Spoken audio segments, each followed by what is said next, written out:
Welcome back to Gears 5, DLC edition.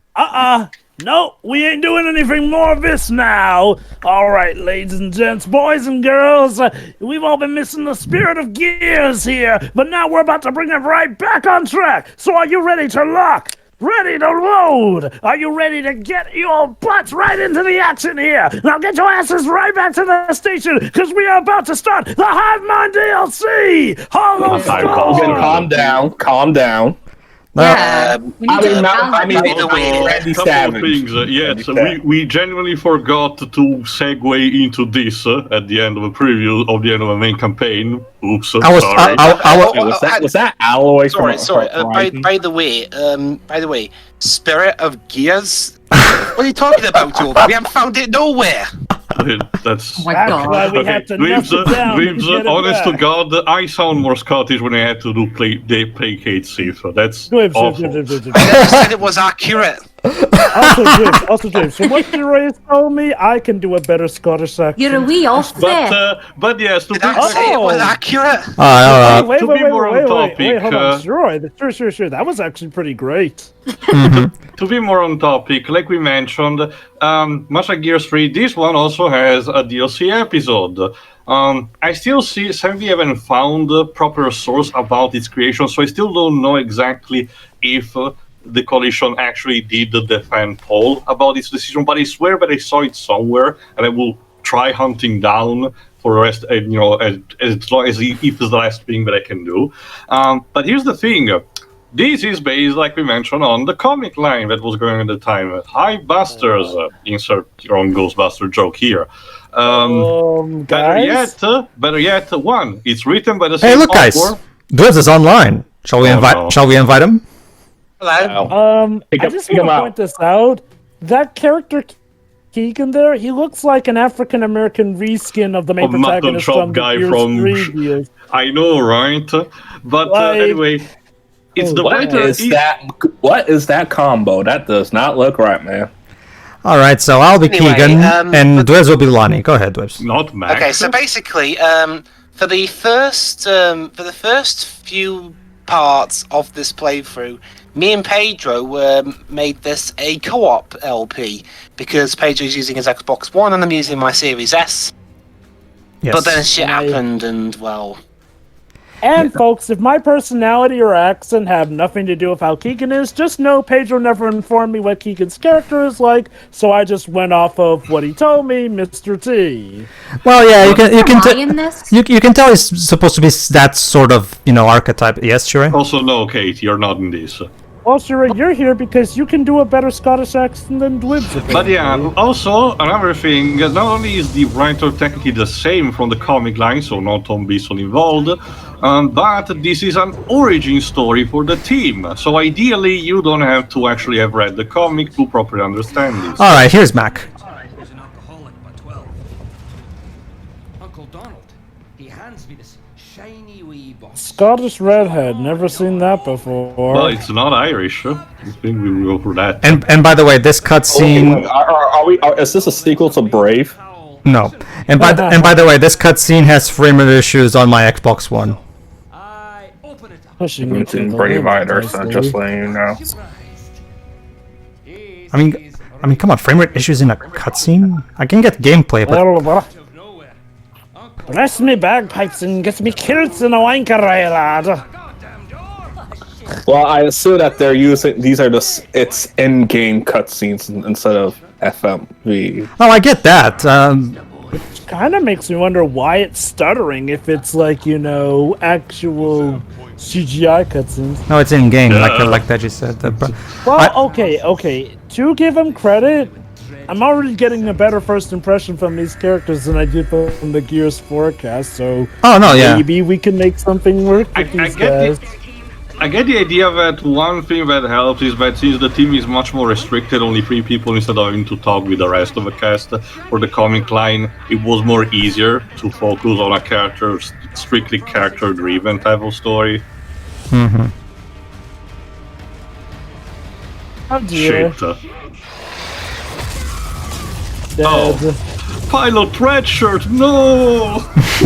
Pilot red shirt, yes! Why, do you hate him? Here. Well, okay. That's one way to start a campaign. I get the idea that it's gonna be medias res. We need to see how they arrived at this point. Actually, surprisingly, no, too. Huh. Okay. Oh, why? For the lulz. Well, if there's something strange in your neighborhood, who you're gonna call? The Hivebusters. Hivebusters! I'm afraid of no locust. Okay. Props for a quirky start to the campaign. Yeah, that was fun. Oh. Okay, I mean, I'll give this DLC campaign credit. The first impressions are quite possibly the best first impressions I've gotten out of a post-Gears 3 game so far. Oh, we can pull yourself up, okay. So, the plot is that we're stranded on Pandora and we need to find our way off, I'm guessing. Basically, yeah. Also, I'm judging from the voice actor, I get the idea this guy is voiced by Dave Filoni. If you don't remember, he's the guy who plays all the characters in Telltale titles. He voiced one of Regis, consultant in Final Fantasy 15, the guy who owns the bar in Artesia, and he was the merchant, one of the merchants in King's Quest 6. Also, too, Mac has to be played by player free. Okay. So, We don't Pedro, get It operates on TMNT1 arcade rules, where whoever you play as depends on which player you are. Okay, I get it. Sorry. Pedro, Okay, one thing I should explain. While Pedro's playing as this guy going through the forest, I'm playing as somebody else. Yes. Wait. We're trying to meet up. Oh! Yep. Okay, So each it of all the team happens members in real time. starts at some drop point and we have to I'm actually guessing. meet up. I'm guessing when you're playing one player, you're just playing as Keegan, and the other character is already in the place. You just have to get to him. But in co-op, it works this way. What the hell? Okay, you know, I mean, I'll give them credit. That's actually intuitive for a campaign to do. Oh, yeah. skeletons in the closet. Pedro, Yes. are you going to be covering the Terminator DLC? Dej, we already discussed about this. It's just a multiplayer But he kid. changed his mind. Sorry, Dej. Why? honest- That's multiplayer stuff. Honestly, Dej, I hate Terminator Dark Fate, so I fail to see the reason why I should spend money on that, to be honest Because with you. as we mentioned, well, technically speaking, we mentioned there's also the classic T800 skin. Well, That said, that's multiplayer stuff. We don't normally do that with our Gears runs. unless Anyway. it's very something attached to it that we deem worthy to do. Sorry. That being said, I will give him credit here. Like, the fact that you actually do have to work your way to each other if you're working co-op wise is actually pretty intuitive And for yes, online co-op in a single player campaign. Oh, there we go. I Correct. found a Dwibs. And Dwibs, So- by the way, performance is on 60 FPS on his end. So, okay, Yeah, so because I assuming play on there are- Series S. So assuming there are cutscenes, is like Mac also like controlled by AI? Mac is Probably. controlled by AI, unless of course you have a third player to join in. Again, I get So the let idea me- that in this particular case, the AI Mac is dropped at that point and it automatically goes through the location. Probably. What? Well, I mean, probably. I mean, you gotta run into him eventually. Oh, speak of the devil, there he is. Okay, you know, I mean, that's actually, like I said, this is pretty intuitive for online co-op in a single. More player also an campaign. incentive too. So, yeah, Hooray. so far, good first impressions with this DLC. So, major question: what are we going to do? What do we have to do here? Well, right now we have to locate the beacon so we can, call for help. Okay. So to what length does the co-op factor in? Aside from what we just discussed, not really much. Like, it's just so you can have somebody else play along with you, basically. It's co-op in every way that you're imagining, basically. Oh shit. Oh. We're also in a different environment than, an actual deep jungle. Meaning that I get the idea the locals can get very creative with the territory. That's the guy who saved our lives, apparently. So, okay, a bit of backstory, folks. Believe it or not, this is a DLC was one that won in a poll.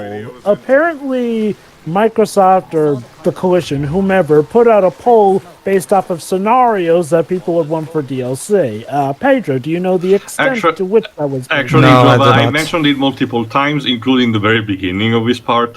But like I said, I still sadly haven't found any, particular article that described it. Again, it doesn't help that not a lot of articles are dedicated to features like these. Anything on the wiki? Not even that, Shiro, I couldn't find. Weird. Okay, the wiki is barely edited when it comes to this particular DLC. It only has the bare minimum, when it comes to describing the actual article about the DLC. And TV Tropes says even less, because apparently everyone who gave a shit about Gears on that basically abandoned ship by the time 4 got released, because it hasn't been edited since. Damn. It's bad when TV Tropes abandons it. Mind you, not even for describing the negative things or something. No. We literally haven't said updated a single thing about Gears. That's what I was trying. That's why I said that in my final thoughts previously too, because all the decisions that were made post Epic Games did nothing but dilute the identity of the brand. And what exactly do we have to show for it?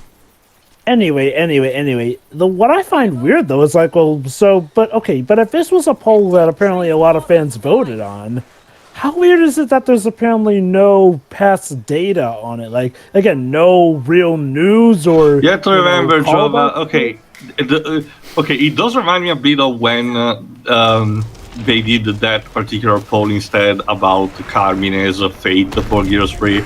But to be fair, that one managed to be documented, but only briefly, I guess to be fair, when it comes to that, it's a simple bout of people basically, donated towards this charity stream thing where they would vote on whether. Dwibs.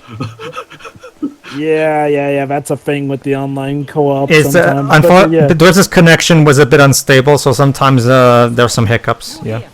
But like I was saying, when it comes to the Carmine poll thing, that's a simple one. It was something that was done partially for charity, where I forget if it was a stream or whatnot, but it's a simple matter of he dies or lives. That's simple. Oh, no. What's the reception towards this DLC, if there is any? The overall consensus is positive, yes. Yeah. At least one aspect of this game was well received, so that's good. I'll admit, I'm seeing it. So again, they also, from the thing that I've been told, the waves, the latest waves attached to the multiplayers have been actually better received because they started offering more stuff for free and including more stuff that could be accessed in game. How much was this DLC? This DLC? I don't know because I got it through Game Pass. Okay, stuff was included. Okay, let me check.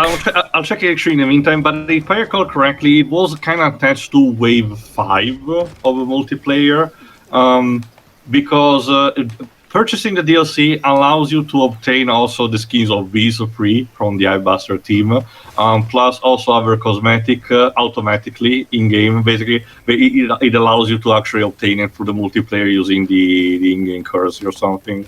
Basically, Jova, around the time that this DLC was released, Microsoft was doing yet another one of those $1 for 3 months of Game Pass Ultimate, so I just took it so I could record it.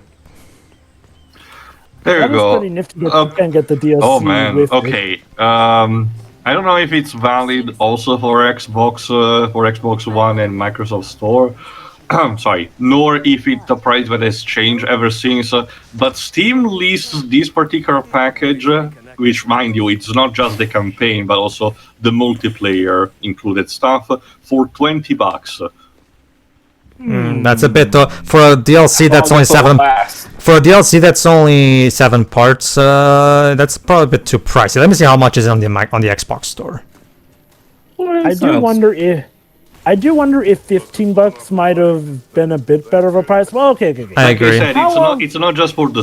Technically speaking, it doesn't include just the story campaign, but also the multiplayer packages. From what I heard, so it's not like just one thing. Still, if you're someone who cares only about the single player experience, it might still be too pricey. Like I said, I bought the Remind DLC, so I know what it's like to be Egypt. Like I said also like I said also in our Prince of Persia 2008 commentary, when Ubisoft charged $15 for the DLC story episode of that, I do generally believe that was way too much. In the meantime, Not only too. that was something that should have just been in the damn game itself. Well, like I said also, Jova, PC players don't even get to have that.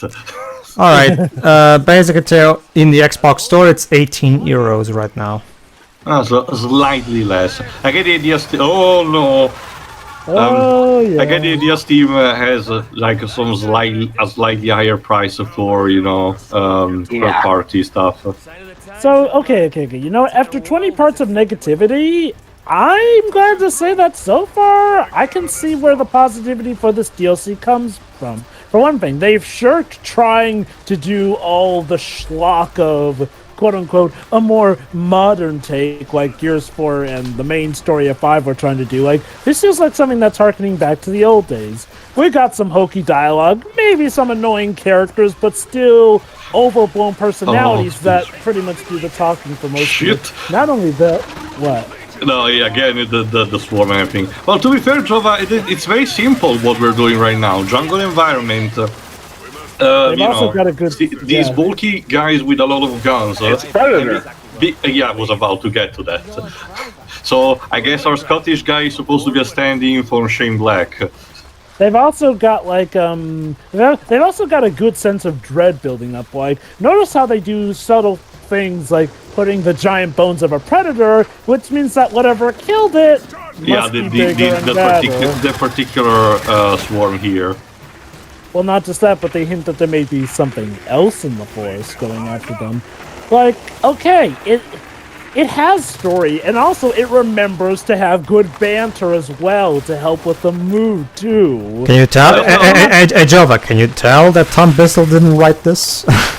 Definitely. I also like the character design for these three. Like, again, it's a bit cheating because these were pre-existing design from the comic line. But I have to say, I took a look at some of their comic book design, and I have to say they translated pretty well into the game. Honestly, as time went on, I was starting to get a bit irritated at some parts of the story. Well, are you actually used to... Oh, you're talking about the story, sorry. I was asking instead about the gameplay. Are you used to cover third-person shooters, Dwibs? Oh, no. This is problem with this is problem is not the gameplay per se. It's more so we didn't mind. Okay, we didn't mind Mac at first. It's just that as the DLC goes along, it keeps giving the exact same incredibly thick accented shuts up. Yeah, basically. At least to me and Dwibs, his shtick eventually got old. But do you like these characters more than the main character? Oh, definitely. That's not even a fair comparison. No. I mean, that's the thing though. I don't remember anyone in Gears 5 whining that much. You don't remember anyone in Gears 5 to begin with. What you talking about JD being whiny? But Deji, that's the thing. I'd rather have characters that I could at least forget about, rather than one of really annoying one sticking in my mind, grating on it. I guess I'll just wait to see. I'm not really that annoying with Mac. Like, I get. Well, to be fair, we just actually have started to see if. Well, like I said, maybe you should just push it a bit more. Come on. Sorry, Gio, the game. Okay, yeah. Again, good moments of terror with that as well. Where was this? Yeah, it's so terrifying that I'm glitching in and out of the world.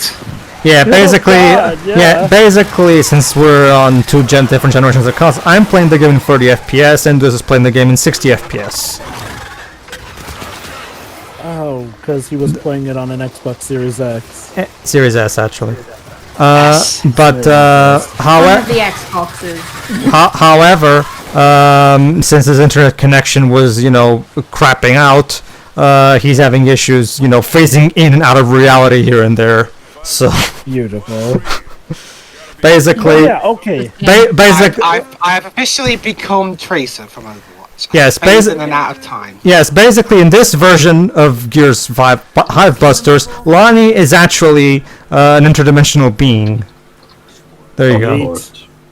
I mean, Oh yeah, I mean, another thing that this does introduce that each character has its own unique ability. In Keegan's case, he has the ability to magically recharge weapon ammo.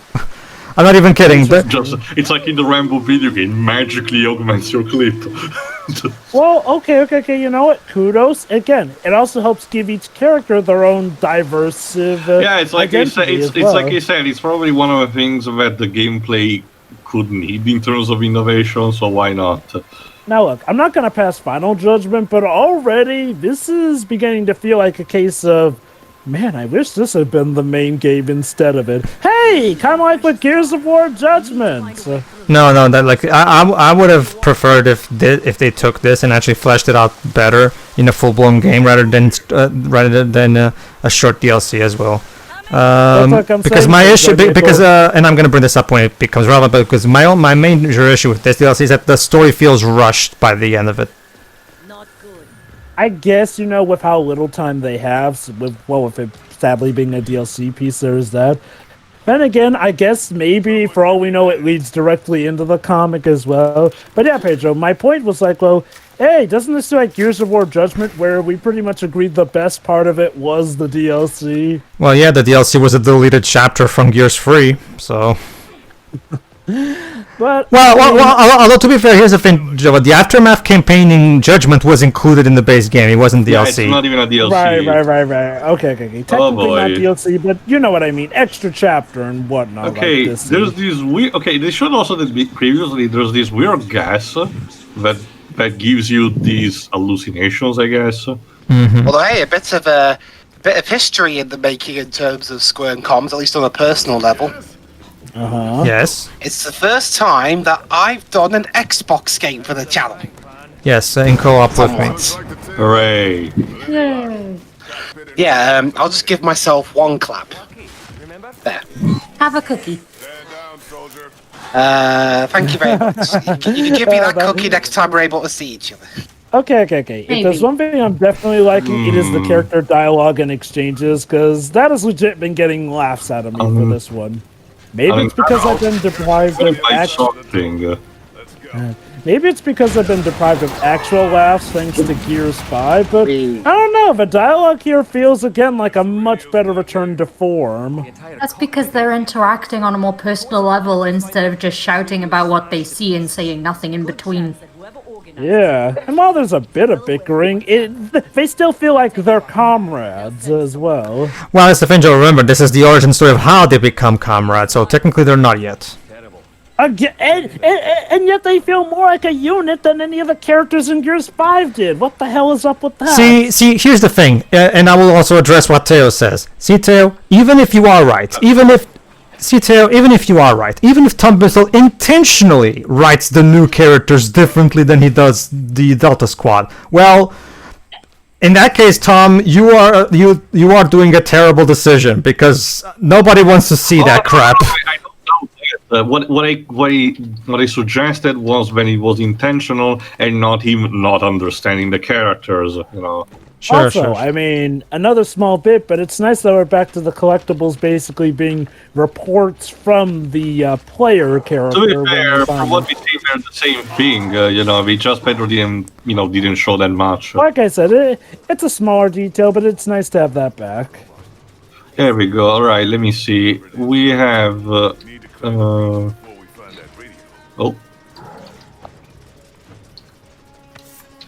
There you go. Dave Pinoy playing Keegan. There you go.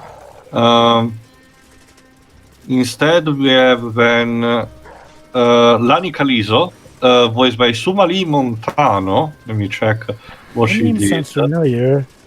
Oh, she's RC in Transformers Prime Job. Oh. I thought she sounded familiar. Nice. I love that show. She was in stuff like. Okay, so explain what happened here, actually. I got fed up with Pedro just waiting around, so I just opened fire. Yes. Of course you did. So now Pedro can use your opening fire as a way to. No, I'm just sitting. No, my basically, Joe, I've defaulted to. Okay, fine. I'm interpreting this as Dwibs using Dwibs as live bait while I stay here shooting people from the distance. There you go. And, sounds about right for your dynamic. And Mac, aka Leslie McAllister, is voiced by Trevor Duvall. Let me see. He has been voicing a couple of Disney stuff, like he's been the voice of Rocket Raccoon for minor Marvel projects. Was he in the Guardians cartoon? Yes. And I think also in Marvel Ultimate Alliance 3, I think? Yeah, more than likely. I need to get around to playing Ultimate. I need to Um, get around to playing Ultimate Marvel Alliance 3. I've been hearing good things about it. all these It's three better than the Avengers game. all these three have an extensive, career, both as TV and video game voice actors. So that's pretty neat. Oh. Have you? Wait, what was that? Listening. I was going to ask Tio if he's played Ultimate Marvel Alliance 3, but I realized he can't because he doesn't have a Switch. Well, I'll ask Drova. These things happen. Yeah. Hey, you still there? Hey, look at that. Mac is pretty much the tech guy who Yes, works Mac. with stuff as Yes, well. yes, Mac is the tech guy of the team. And look, the game just shows it without telling us and having nothing to show for it, Pedro. What do we get the feeling that Mac isn't the only one with signal? Always have to be the pessimist. Oh shit. Oh, serious. I guess it too. Maybe the lack of Rod Ferguson is what sparked the change in between. There is. I Wow, also so Rob think Ferguson at the same time as Tom This Bissell. might be an occasion where we just contacted the maker of the comic, the writer of the comic, and they give him complete carte blanche. These are your characters. You handle how they behave here.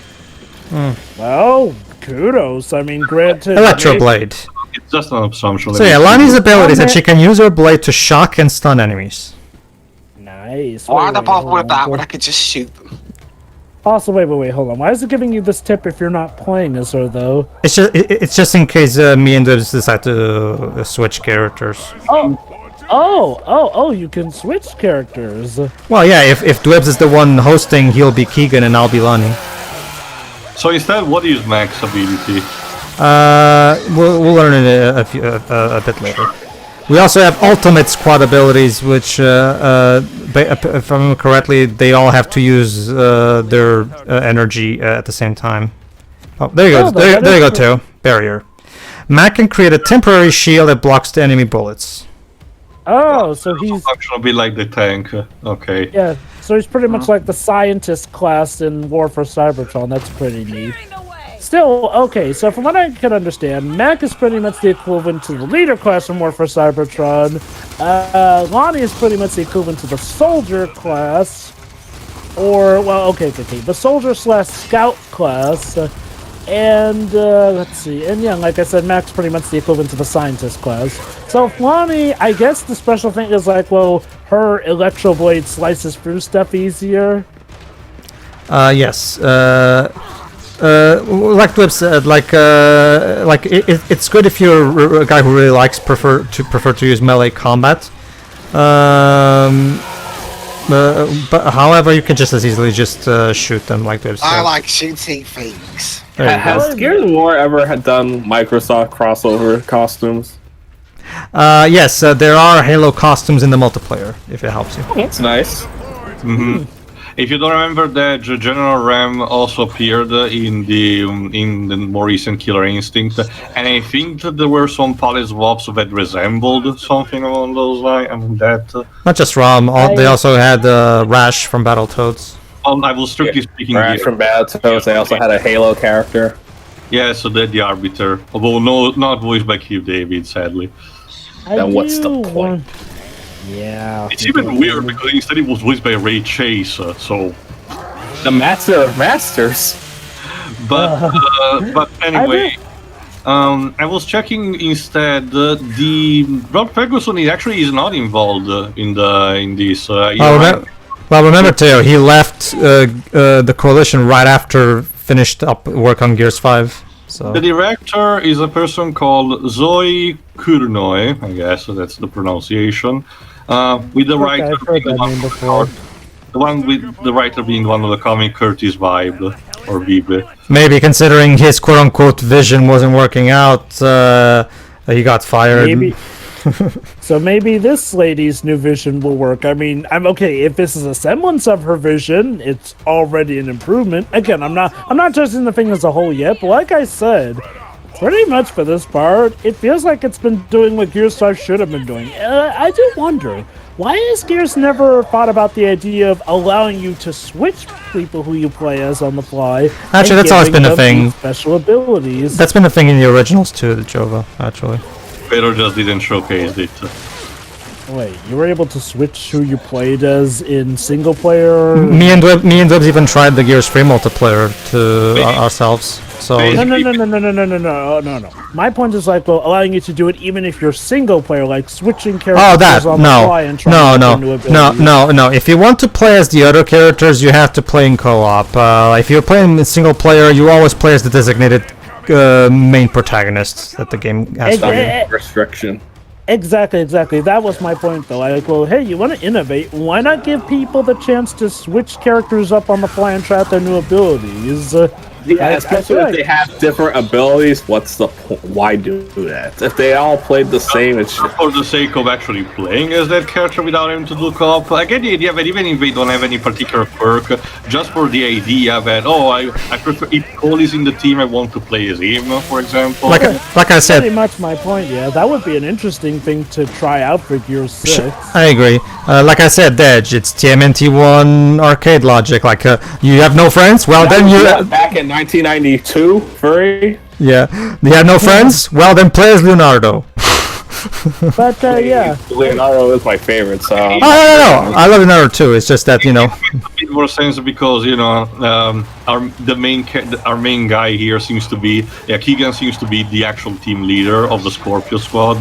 Yeah, yes. Like, and I'll say this, like, well, if their goal is to try and get more people interested in the comics, then this is actually not a bad idea. It comes before the comics go, so you don't need prior knowledge of them. It's arguably the best way to make an entry into it in that regard. And the characters seem fun enough already that I'd be willing to give the comic a try. Again, this DLC is not exactly short, so we'll have to see how it pans out. True. Like I said, good first impressions, but we can't judge a game entirely on that. Because if we did, well, some great games would be considered bad, and some bad games would be considered good. Oh, I did notice that some locals here decided to be members of a Black Dragon because we seem to have some kind of implants. Oh, good. My extraction. There you go. Blow up. No, Well, we're not in Resident Evil, so we should be good. it's stars. Hey, Tack, where's Juju? Get out. my eyes. My vision is impaired. I cannot. Oh, Yeah, I how got is to this? finish fire the at them. sentence. Hey, Tio. No, please. Hey, Tio, you know how you were wondering about that green gas? Well, like I said, there's probably something worse that ate that smaller creature. And by smaller, we mean it was still larger than any of us. And then the president of the United States sends a nuke at the area. Well, on the female protagonist says the umbrella's going down. Alright. So let's just gonna get the proper plot moving. Yeah, good introduction. Hello. From what I see, both the pilot, Tak, and this girl, Hannah, are also supporting characters in the comics. We survived a horrific condor crash, fought an endless horde of monsters from hell, and barely escaped with our lives. But how's your day been? Hey, Colonel Hoffman. Oh, man. Yeah, Hey, that's a nice callback. he's actually the team coordinator. He looks retired. Well, he's probably in his 70s by this point. Mm-hmm. It's weird how he's now just in a casual golf shirt. Best of the best. This here's Hannah Cole. She's my #1 on this covert operation. She knows a lot about. Wait, is she Cole's daughter? Yes. Well, in general. That's neat. Yeah. Advanced degrees in And you can tell she's his daughter, too. Science. Thanks, Hoff. Anyway, good to finally meet you. What kind of operation is this? Hannah? Alright. They do what modern games do and use like real And she actors for mocap. and she has the Black Panther style wrist thing. At the end of the Locust War. Actually, yeah, maybe Wakanda could help out with the Locust War. Swarm hive. I need you to infiltrate and plant a chemical bomb at its heart so we can kill them from the inside. Hence the term Hivebusters. Hivebusters. But if we get this right, we could wipe out those bastards and use what we've learned to save the entire goddamn planet. Why couldn't Gears 5 have just been about these guys? I'm already so much more interested. And through my people on the mainland, I've made promises to you. Complete the objective, and I will deliver. Let me guess, Mac is talking about launcher. Whatever the mission, sir, we're in. What? Set Please question. shave your beard. Retirement. I mean, your mustache. Pedro, while not sporting that, I will not diss anyone who proudly boasts, a mutton chop combo. I can't. So, Hey, yeah, join us good in the start. join us in the next part where we begin the mission to pretty much blow the new enemy up from inside. See you then. Yeah. See ya. See ya.